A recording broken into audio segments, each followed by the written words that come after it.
अस्सलाम वालेकुम दोस्तों, उम्मीद है आप सब खैरियत से होंगे। एक बात मेरी समझ में बिल्कुल नहीं आती और वो ये है कि आप 4 दिन वीडियो ना बनाएं, अपनी कोई भी वीडियो अपलोड ना करें यूट्यूब पे, तो सब्सक्राइबर्स को क्या होता है, वो क्यों चले जाते हैं? बिल्कुल ऐसे झड़ते हैं जैसे मौसम ख़िज़ा में पत्ते झड़ जाते हैं।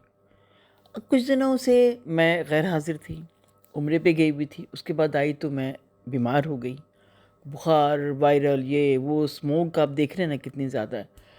तो जब मैंने ज़रा होश में आई हूँ और मैंने देखा कि मैं अपने हुआ क्या है मेरे साथ, तो मैंने सोचा मैं अपने दोस्तों से पूछती हूँ, अपने यूट्यूब फ्रेंड से पूछती हूँ कि क्या आप लोगों के साथ भी ऐसा होता है कि आप बस चंद दिन गायब होते हैं और लोग कहाँ चले जाते हैं भाई?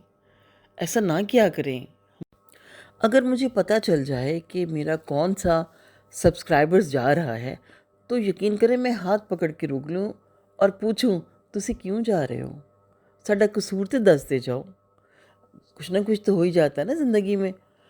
बस खैर चलें जी, ये तो हो गया छोटा-सा शिकवा। शिकवा भी नहीं है, दिल दे फफोले फोड़े ने जी असी ते। अब है मौसम सरमा की आमद। जब मौसम नया शुरू होता है ना, वो भी सर्दियों का, तो एक अजीब सी खामोशी होती है। पंखे बंद हो चुके होते हैं, एसीज़ बंद हो चुके होते हैं। सर्दियों में ये आवाज़ें गैर ज़रूरी लगती हैं, गर्मियाँ इनके बगैर कटती नहीं।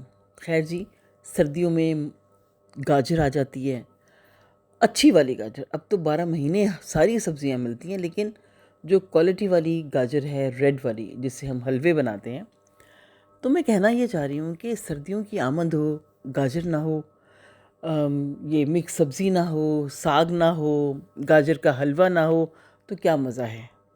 और सर्दियों में जो एक सबसे खूबसूरत सुबह है, वो ये आप अपने लिए चाय का कप बनाएं और दोबारा जाके लिहाफ में बैठें और पीना शुरू कर दें। ये मेरा सबसे महबूब मशगला है। और जब हम कॉलेज स्कूल में पढ़ते हैं, शादियाँ होती हैं, नए-नए ख़ानदान बनते हैं, मसरूफ़ियात होती हैं, बच्चे, स्कूल, ये तो बड़े काम होते हैं। हत्ता कि अगर आप जॉब करते हैं, तो जब तक जॉब कर रहे हैं, उस वक़्त भी आप बहुत बिज़ी होते हैं और ये एक ऐसी ख़्वाहिश पूरी नहीं कर सकते। वो लोग जो मेरी तरह इन सारे कामों से निपट चुके हैं, तो वो अपनी इस ख़्वाहिश को ज़रूर पूरा करें और हो सके तो अपने हाथ में कोई किताब भी रख लें।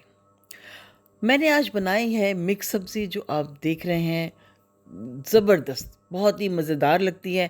अच्छा, चूँकि इसकी रेसिपी इतनी मासूम सी है, इसलिए मैंने सोचा ये आप इसको बनाता हुआ देखें, रंग-बिरंगी सब्ज़ियों को हंडिया में पकता हुआ देखें, बल्कि मेरी कढ़ाई में पकता हुआ देखें और मेरी सारी बातें सुनें। और मुझे तो बहुत मज़ा आया आपके साथ गपशप लगा के, बहुत दिनों बाद अच्छा लगा। मैं इसको खा भी रही थी, तो मुझे तो बहुत मज़े की लग रही थी। इसके साथ ही दिन दिलशाद नसीम को इजाज़त, फिर मिलेंगे किसी रेसिपी में। तब तक के लिए खुदा हाफिज़। अपना और अपनों का ख्याल रखिएगा। दें मुझे इजाज़त, फिर मिलेंगे। अल्लाह हाफिज़, रब राखा।